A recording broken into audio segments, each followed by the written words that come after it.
CPM ప్రజా సంఘాల ఆందోళనతో శ్రీ చైతన్య పాఠశాల నిబంధనలకు విరుద్ధంగా నడుపుతున్న 9వ తరగతిని అధికారులు సీజ్ చేశారు. రేపటి 9వ తరగతి విద్యార్థుల చదువుకు ఎలాంటి ఇబ్బంది రాకుండా అధికారులు పాఠశాల యాజమాన్యం చూడాలని సిపిఎం జిల్లా కార్యవర్గ సభ్యులు వెంకటయ్య డిమాండ్ చేశారు. పరిగిపట్నంలోని శ్రీ చైతన్య ప్రైవేటు పాఠశాల 9వ తరగతి నిర్వహించడానికి ప్రభుత్వం నుంచి ఎలాంటి అనుమతులు లేకున్నా నిబంధనలకు వ్యతిరేకంగా 9వ తరగతిని సీజ్ చేయాలని సిపిఎం ఎస్ఎఫ్ఐ వ్యవసాయ కార్మిక సంఘం ఆధ్వర్యంలో పరిగి మండల విద్యాధికారి కార్యాలయం ముందు ధర్నా చేపట్టారు. ఈ ధర్నాపై స్పందించిన జిల్లా విద్యాశాఖ అధికారి పరిగి ఎంఈఓ ఆదేశాలతో శ్రీ చైతన్య పాఠశాలలో అనుమతులు లేకుండా నడుస్తున్న 9వ తరగతిని సీజ్ చేశారు. ఈరోజు పరిగిలో ఉన్నటువంటి శ్రీ చైతన్య పాఠశాల 9వ తరగతికి గాను ఎటువంటి ప్రభుత్వ అనుమతులు లేని కారణంగా సీజ్ చేయడం జరుగుతుంది.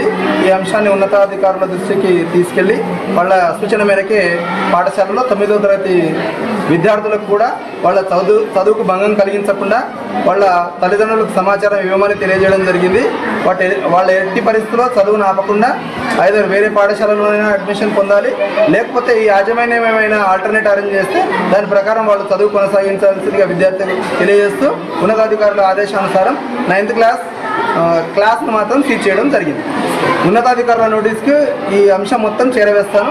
వాళ్ళు ఎటువంటి సూచనలు ఇస్తే దాన్ని బట్టి నేను యాక్షన్ తీసుకోవడానికి ప్రయత్నిస్తాను. పరిగి పట్టణంలో శ్రీ చైతన్య పాఠశాలలో 9వ తరగతికి అనుమతులు లేవు అని నిన్న సిపిఎం పార్టీ ప్రజా సంఘాల ఆధ్వర్యంలో పరిగి ఎంఈఓ ఆఫీసు ముందు ధర్నా నిర్వహించడం జరిగింది.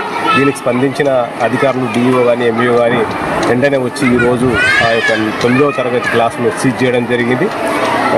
స్పందించినందుకు అధికారులకు కూడా ధన్యవాదాలు. కానీ ఇక్కడ ఇంకొక ప్రశ్న ఉంది.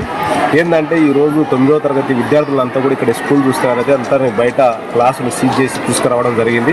కానీ వాళ్ళ రేపటి నుంచి వాళ్ళ చదువు ఏంది, వాళ్ళ యొక్క బాగోగులు ఏంటి అనేది కూడా ఈరోజు ఈ యొక్క పాఠశాల యాజమాన్యాన్ని అట్టనే ప్రభుత్వం కూడా ఇప్పటిదాకా వాళ్లకు ఇక్కడ కూర్చోవడానికి చదువు చెప్పడానికి ఏ రకంగా చూసి చూడనట్లు వివరించారో ప్రభుత్వం కూడా ఒక తరఫున ఇంకోవైపు బాధ్యత వహించాలనేది కూడా ఈ సందర్భంగా మేము ప్రభుత్వాన్ని డిమాండ్ చేస్తున్నాం. ఎందుకు